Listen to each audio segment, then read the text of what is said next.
जय हिंद दोस्तों, मेरा नाम अनुज है। अध्ययन विथ अनुज ऑफिशियल पर आप सभी लोगों का स्वागत है। दोस्तों, आज के वीडियो में हम लोग साइंस के 30 क्वेश्चंस को डिस्कस करेंगे जो आपके एग्जाम्स के लिए बहुत ही उपयोगी हैं। आइए शुरू करते हैं। आपका फर्स्ट क्वेश्चन है, ऊनी कपड़े शरीर को जाड़े में गर्म रखते हैं, क्योंकि आपको बताना है कि ऊनी कपड़े हमारे शरीर को जाड़ों में अर्थात सर्दियों में गर्म कैसे रखते हैं। ऊनी ऊष्मा का कुचालक होते हैं, ऊनी ऊष्मा का सुचालक होते हैं, ऊनी शरीर के तापमान को बढ़ाता है, ऊनी शरीर के तापमान को घटाता है। तो आपका आंसर है ऑप्शन ए, ऊनी जो है ऊष्मा का कुचालक होता है।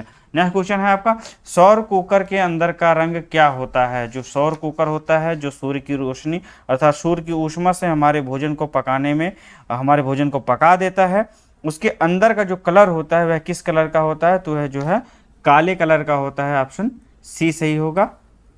नेक्स्ट क्वेश्चन है आपका, किस रंग की तरंगदैर्घ्य सबसे कम होती है। आपको बताना है इन जो रंग मैंने लिखे हैं यहाँ पर options A B C D में, लाल, नारंगी, नीला, बैंगनी, इनमें सबसे कम तरंगदैर्घ्य वाली सबसे कम तरंगदैर्घ्य किस कलर का होता है। तो ऑप्शन आपका डी सही होगा। और बैंगनी का जो तरंगदैर्घ्य होता है वह सबसे कम होता है। और सबसे ज़्यादा तरंगदैर्घ्य किसका होता है। तो सबसे ज़्यादा तरंगदैर्घ्य जो है, सबसे लंबा तरंगदैर्घ्य वह लाल रंग का होता है।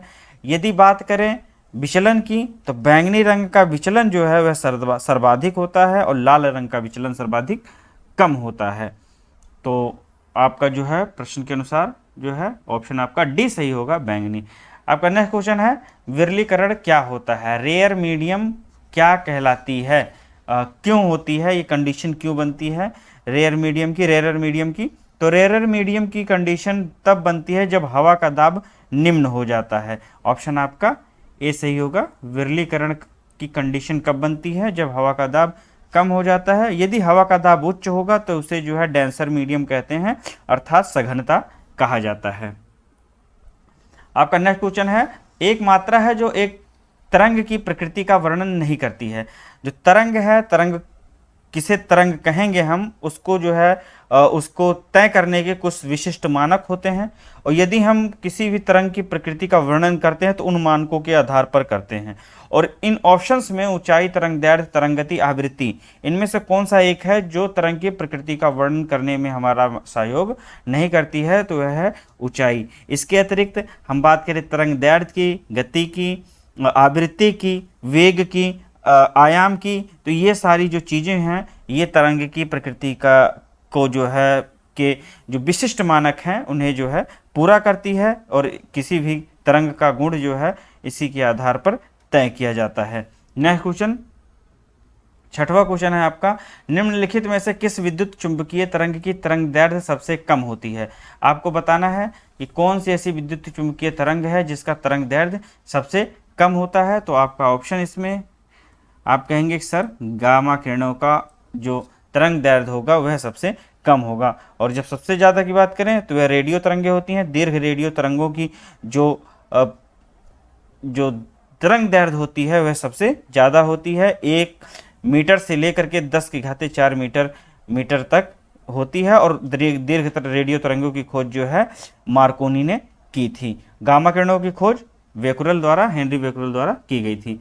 नेक्स्ट क्वेश्चन है आपका, ध्वनि किसके कारण होती है। आपको बताना है ध्वनि किस कारण से उत्पन्न होती है। तो ऑप्शन आपका बी सही होगा। ध्वनि जो है कंपन के कारण उत्पन्न होती है। आपका नेक्स्ट क्वेश्चन है, ध्वनि की वह निम्नतम आवृत्ति क्या है जो मनुष्य द्वारा सुनी जा सकती है। तो ध्वनि की निम्नतम आवृत्ति जो है जो मनुष्य सुन सकता है वह 20 हर्ट्ज है। 20 हर्ट्ज से लेकर के 20,000 हर्ट्ज तक की जो ध्वनि की आवृत्ति है वह मनुष्य द्वारा सुनी जा सकती है। इसलिए जो है इस तरह की ध्वनि तरंगों को हम लोग जो है श्रव्य तरंगे कहते हैं। 20 हर्ट्ज से कम जो आवृत्ति की ध्वनि तरंगे होती हैं उन्हें हम नहीं सुन सकते हैं, वह अश्रव्य तरंगे कहलाती हैं। और प्रश्रव्य तरंगे वे होती हैं जो 20 हर्ट्ज से ज़्यादा की आवृत्ति की होती हैं, इसलिए उन्हें जो है प्रश्रव्य तरंगे कहा जाता है। और प्रश्रव्य तरंगों को सुनने की क्षमता कुत्ते, बिल्ली और चमगादड़ के अंदर होती है। तो प्रश्न के अनुसार हमारा ऑप्शन डी सही होगा, 20 हर्ट्ज। नेक्स्ट क्वेश्चन देखते हैं, समुद्री जल में ध्वनि की गति कितनी होती है। आपको बताना है समुद्री जल में ध्वनि की गति कितनी होती है। तो समुद्री जल में ध्वनि की गति 1531 होती है। यह प्रश्न इस तरह भी पूछ सकता है कि द्रव में ध्वनि की चाल कितनी होती है। तो 1531 मीटर प्रति सेकंड होती है। ठोस की बात करें तो ठोस में 5130 अर्थात 5130 मीटर प्रति सेकंड होगी। और जबकि वायु में ध्वनि की चाल जो है 332 मीटर प्रति सेकंड होगी। यदि शुद्ध जल में बात करें तो 1498 मीटर प्रति सेकंड होता है। कभी एग्जाम्स में पूछता है कि हाँ पानी शुद्ध जल में जो ध्वनि की चाल है वो कितनी होगी, तो होती है 1498 मीटर प्रति सेकंड। नेक्स्ट क्वेश्चन, तापमान बढ़ता है तो ध्वनि की चाल होती है, आपको बताना है तापमान बढ़ने पर ध्वनि की चाल में क्या प्रभाव पड़ता है। तो ऑप्शन है आपके अनंत हो जाती है, घटती है, बढ़ती है, शून्य हो जाती है। तो दोस्तों तापमान बढ़ने पर ध्वनि की चाल जो है बढ़ जाती है, ऑप्शन आपका सी सही होगा, बढ़ती है। नेक्स्ट क्वेश्चन देखते हैं, ठोस से गैसीय माध्यम जाते समय ध्वनि की चाल कितनी होती है। आपको बताना है जब ठोस से किसी गैसीय माध्यम में ध्वनि की चाल ध्वनि को गुजारा जाता है तो क्या होता है। अभी मैंने कुछ देर पहले बताया था कि सबसे ज़्यादा ठोस में 5130 मीटर प्रति सेकंड की गति से ध्वनि की चाल चलती है, और यदि शुद्ध जल की बात करें तो उसमें 1498 मीटर प्रति सेकंड होती है ध्वनि की चाल, और वायु में 332। तो यदि हम ठोस से गैस में कहें, और गैस में होती है 1531 होती है शायद, और 1531 भी मैंने बताया था आपको। तो यदि हम कहें कि ठोस से गैस में, तो गैस में जाहिर सी बात है कि गैस की बात हो रही है तो गैस में जो है स्लो हो जाएगी, जहां आप 5130 मीटर प्रति सेकंड से गुजार रहे हैं ध्वनि को, यदि हम जो है जल में लेकर के जाएंगे तो 1531 हो जाएगी। और यहाँ पर तो गैस की बात कर रहा है, तो गैस में तो 332 मीटर प्रति सेकंड है, तो इसका मतलब है कि बहुत ही घट जाएगी। तो ऑप्शन आपका यहाँ पर डी होगा, घटती है। नेक्स्ट क्वेश्चन देखते हैं, 12वां प्रश्न है आपका, सोनार एक उपकरण है जो वस्तुओं की दूरी, दिशा और गति मापने के लिए अल्ट्रासोनिक तरंगों का उपयोग करता है। आपको बताना है सोनार का प्रयोग किस जो है किस तरह की वस्तुओं की जो दूरी है, दिशा है और गति मापने के लिए की जाती है। तो यह पानी के भीतर की जो वस्तुएं होती हैं, पानी के भीतर की वस्तुओं की दूरी, दिशा और गति मापने के लिए अल्ट्रासोनिक तरंगों का प्रयोग किया जाता है। ऑप्शन इसमें आपका डी होगा। नेक्स्ट क्वेश्चन, वाहनों की हेडलाइट में प्रयुक्त दर्पण कौन सा होता है। आपको बताना है कि वाहनों में लगे जो हेडलाइट्स होते हैं उनमें कौन सा दर्पण प्रयोग किया जाता है। तो वाहनों की जो हेडलाइट है उसमें अवतल दर्पण लगा होता है, ऑप्शन डी। नेक्स्ट क्वेश्चन आपका, निम्नलिखित में से कौन सा प्रकाश के अपवर्तन का उदाहरण नहीं है। आपको बताना है प्रकाश का अपवर्तन जो है प्रकाश का अपवर्तन होता है। तो आपको पता है कि प्रकाश के अपवर्तन से जो घटनाएं घटती हैं उनमें कौन कौन सी हैं। तो उसमें जो है आपका इंद्रधनुष का निर्माण, प्रकाश के जो अपवर्तन है इसके कारण जो इंद्रधनुष है उसमें आपको जो है प्रकाश के अपवर्तन की घटना दिखेगी। और इसके अतिरिक्त तारों का टिमटिमाना भी प्रकाश के अपवर्तन का उदाहरण है। मानव आंख द्वारा छवि का निर्माण भी प्रकाश के अपवर्तन का ही उदाहरण है। जबकि अस्त होते हुए सूर्य का रंग लाल होना जो है प्रकाश के अपवर्तन का उदाहरण नहीं है, बल्कि प्रकाश के प्रकीर्णन का उदाहरण है। एग्जाम्स में पूछता है कि अस्त होते हुए सूर्य का रंग लाल होता है तो वह किसका उदाहरण है। तो यह प्रकाश के प्रकीर्णन का उदाहरण होता है। तो ऑप्शन डी सही है, इसमें प्रकाश के प्रकीर्णन का उदाहरण अस्त होते हुए सूर्य का लाल होना है। जबकि इंद्रधनुष का निर्माण, तारों का टिमटिमाना, मानव आंख द्वारा छवि का निर्माण, ये सब प्रकाश के अपवर्तन के उदाहरण हैं। नेक्स्ट क्वेश्चन है आपका, जब प्रकाश एक सघन माध्यम से विरल माध्यम में प्रवेश करता है तो इसकी गति पर क्या प्रभाव पड़ता है। अभी मैंने आपको ध्वनि के बारे में बताया था। तो ध्वनि जो है जब ठोस से गैस या जो है द्रव अवस्था में प्रवेश करती है तो वहाँ पर क्या होता है कि वह घट जाती है। जबकि प्रकाश एक सघन माध्यम से यदि विरल माध्यम की ओर गुजरता है तो वहाँ पर जो है इसकी गति बढ़ जाती है। ऑप्शन इसका ए सही होगा, ऑप्शन ए बढ़ती है। जब कोई प्रकाश की किरण एक सघन माध्यम से, अर्थात मान लीजिए जल में है, जल से जो है उसको वायु में प्रवेश कराना हो तो उसके वेग में जो है बढ़ोतरी हो जाएगी। हाइपरमेट्रोपिया, आपको बताना है हाइपरमेट्रोपिया से पीड़ित लोगों द्वारा लेंस का उपयोग किया जाता है। हाइपरमेट्रोपिया द्वारा जो होती है, अर्थात जो दूरदृष्टि दोष होती है, उसमें जो है लोग किस लेंस का प्रयोग करते हैं।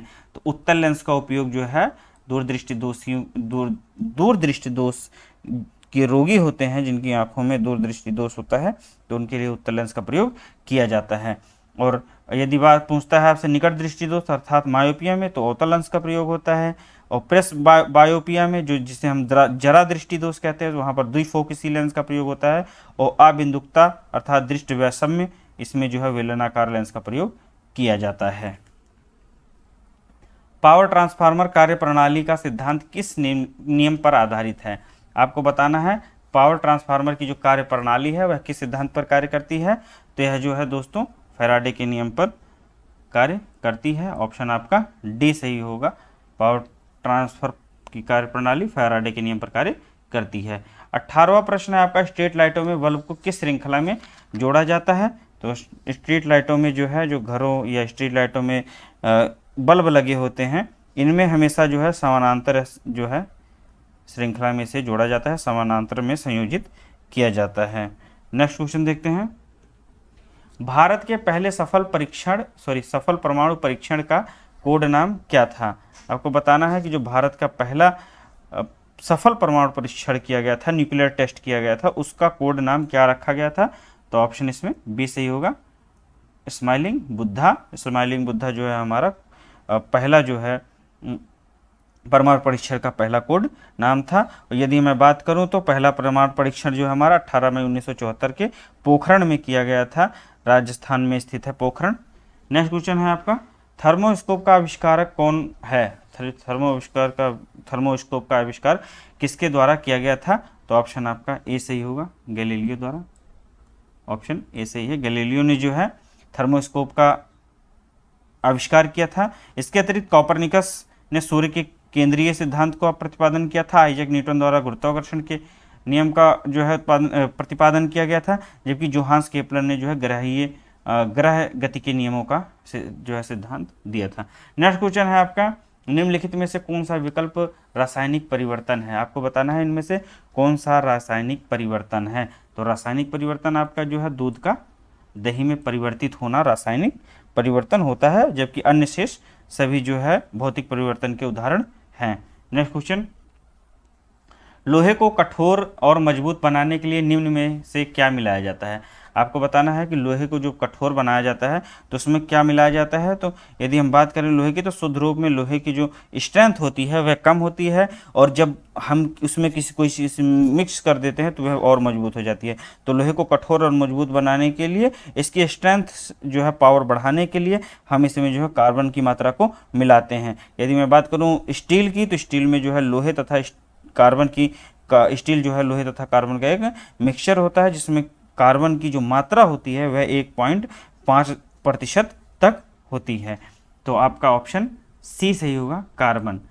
जो लोहे की स्ट्रेंथ है उसको बढ़ाने के लिए हम लोग कार्बन का प्रयोग करते हैं। तरल अवस्था से गैसीय अवस्था में रूपांतरण को क्या कहा जाता है? यदि तरल अवस्था में कोई चीज़ है और वो गैसीय अवस्था में चली जाती है, मान लीजिए पानी है, वह तरल अवस्था में उसको अगर गर्म किया जाए तो गैस फॉर्म में उड़ने लगता है, उसको क्या कहते हैं? तो उसको जो है वाष्पीकरण किया जाता है, अर्थात वाष्पीकरण कहलाता है। यदि गैसीय अवस्था में है तो तरल अवस्था में यदि वो बदली जाती है तो उसको जो है संघनन कहलाते हैं। जैसे वाष्प है, उसका जो है वो वाष्प अगर लगातार किसी स्थान पर गिरती रहे तो वहाँ पर जो है पानी इकट्ठा हो जाता है, जैसे आप देखेंगे बादलों से जो है वर्षा का होना, तो यह जो है संघनन कहलाता है। जबकि जो प्रश्न है आपका ये तरल अवस्था से गैसीय अवस्था में पूछ रहा है, तो यहाँ पर आपका वाष्पीकरण होगा। ऑप्शन सी सही होगा। ठोस आयोडीन का रंग कैसा होता है? आपको बताना है ठोस आयोडीन का रंग कैसा होता है, तो ऑप्शन इसमें सी सही होगा। ठोस आयोडीन का रंग जो है बैंगनी भूरे से थोड़ा सा काला होता है। और आयोडीन मानव शरीर में थायराइड ग्रंथि में जो है थायरोक्सिन नामक कार्बनिक यौगिक के रूप में पाया जाता है। इसकी कमी से घेंघा रोग हो जाता है। आप लोग जानते होंगे जो गले के बीच में जो ऐसा एक फूल टाइप जिससे जाता है, गोला सा बन जाता है, तो यह होता है। और आयोडीन एथिल अल्कोहल में घुलकर भूरे रंग का आयोडीन टिंचर विलयन बनाती है, जिसका उपयोग पूर्तरोधी के रूप में किया जाता है। नेक्स्ट क्वेश्चन देखते हैं, बेकिंग सोडा क्या है? आपको बताना है बेकिंग सोडा क्या है। तो बेकिंग सोडा जो है सोडियम बाइकार्बोनेट है। ऑप्शन इसमें सी सही होगा, NaSCO3। यदि आप जो है पेट का एग्जाम आपने दिया होगा तो इसके जो है जो 16 तारीख का सेकंड शिफ्ट में एग्जाम था, तो उसमें पूछा था बेकिंग सोडे का रासायनिक सूत्र, रासायनिक नाम क्या है? Sodium bicarbonate. बायोगैस एक उत्कृष्ट ईंधन है क्योंकि इसमें 75% तक मौजूद होती है। आपको बताना है कि बायोगैस जो उत्कृष्ट ईंधन का के रूप में प्रयोग की जाती है, तो इसमें 75% तक क्या मिलाया जाता है? तो इसमें जो है 75% मीथेन की होती है, बाकी कार्बन डाइऑक्साइड होगी 25 से 50% तक लगभग, नाइट्रोजन होगी 0 to 10%, हाइड्रोजन 0 to 1% होती है, हाइड्रोजन सल्फाइड 0.1 to 0.5% तक होती है। सर्वाधिक जो है अगर हमें 50 से 75% तक आपकी मीथेन पाई जाती है बायोगैस में। नेक्स्ट क्वेश्चन आपका, किस प्रकार के कोयले में कार्बन का प्रतिशत सर्वाधिक होता है? अब बताना है आपको कोयले में कार्बन की मात्रा जो है सर्वाधिक किस कोयले में होती है। तो ऑप्शन आपका सी सही होगा, एंथ्रेसाइट। एंथ्रेसाइट जो होता है इसमें सर्वाधिक कार्बन की मात्रा होती है। एंथ्रेसाइट कोयले में जो है 80 से 95% तक कोयले की मात्रा होती है। सबसे उत्तम श्रेणी का कोयला माना जाता है। दूसरे नंबर पर आपका विटुमिनस कोयला होता है, जिसमें 55 से 65% तक जो है कार्बन की मात्रा होती है। द्वितीय श्रेणी का कोयला होता है लिग्नाइट कोयला, जो कि भूरे रंग का होता है। इसमें कार्बन की मात्रा 45 से 55% तक मानी जाती है। यह कोयला तमिलनाडु, राजस्थान, मेघालय तथा असम में पाया जाता है। और पीट कोयला जो होता है इसमें कार्बन की मात्रा का अंश जो है 40 से कम पाया जाता है, नमी की मात्रा अधिक होती है इसमें। इस तरह से जो है उनकी गुणवत्ता के आधार पर जो है और कार्बन की मात्रा के आधार पर कोयले का वर्गीकरण किया गया है। तो सबसे शुद्ध कोयला जो है आपका होता है एंथ्रेसाइट, जिसमें कार्बन की मात्रा 80 से 95% होती है। नेक्स्ट क्वेश्चन देखते हैं, सीसा और टिन किन मिश्र धातुओं का जो है मिश्रण होता है? सीसा और टिन की मिश्रित धातु सीसा और टिन की मिश्रित धातु कौन सी है? आपके ऑप्शंस हैं स्टेनलेस स्टील, पीतल, कांसा या सोल्डर। तो सोल्डर जो है होता है, सोल्डर सीसा और टिन का मिश्रित रूप होता है। यदि सोल्डर की बात करें तो इसमें जो है आपका सीसा और टिन होता है जो है सोल्डर का निर्माण करता है। इसके अतिरिक्त पीतल में जो है आपका जस्ता और कॉपर होता है, कांसा में कॉपर होता है, और जो है क्या कहते हैं तो दोस्तों कांसा जो है टिन और तांबे का मिश्रण होता है, जबकि पीतल में तांबा और जिंक का से बनाया जाता है। और आपका जो सोल्डर है मैंने बताया आपको सीसा और टिन से इसका निर्माण किया जाता है। एक धातु आती है मिश्र धातु, ड्यूरेल्यूमिन कहा जाता है उसको, उसमें एल्युमिनियम, तांबा, मैग्नीशियम का प्रयोग किया जाता है, जो प्रेशर कुकर, वायुयान के विभिन्न भाग बनाए जाते हैं जिससे। और जर्मन सिल्वर में जो है हमारा तांबा, जिंक और निकल का प्रयोग करते हैं। तो प्रश्न के अनुसार आपका डी सही होगा, ऑप्शन सोल्डर। नेक्स्ट क्वेश्चन देखते हैं। नेक्स्ट क्वेश्चन है, ऑक्सीजन की अभिक्रिया जो गर्मी और प्रकाश पैदा करती है वह क्या कहलाती है?